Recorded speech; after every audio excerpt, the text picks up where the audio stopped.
ودلوقتي هنبدأ المرحلة الممتعة لتزيين الشجرة. أول طريقة هعملها لكم من صلصال الفوم. خليني أوريكم بعض الأشكال الجميلة. عملت نجمة من صلصال الفوم، وعملت بسكوت الكريسماس اللذيذ ده، وعملت حذاء سانتا الجميل وطاقية سانتا، وعصا سانتا الحمراء اللي فيها الخطوط البيضة دي، وعملت كمان شكل هدايا من صلصال الفوم. عملت حجمين صغيرين باللون الأخضر واللون الأورنج بالشكل ده، وعملت 2 كبار شوية باللون الأحمر وباللون الأزرق.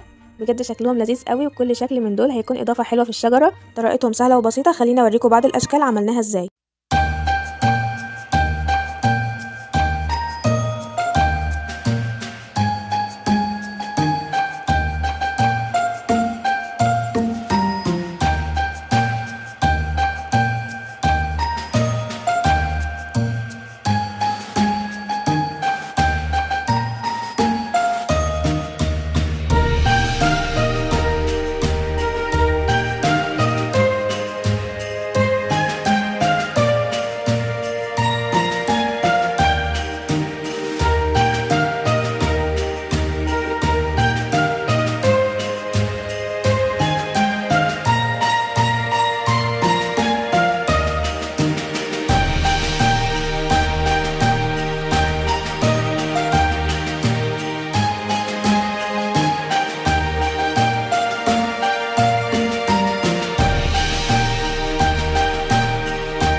عملت معاكم على السريع الاشكال السهله اللي تقدروا تنفذوها. اما بالنسبه لبسكوت الكريسماس والهدايا الملونه فدي كانت هتاخد مني وقت. لو عايزين الطريقه بتاعتهم اكتبوا لي تحت في الكومنتات وانا اعملها لكم في فيديو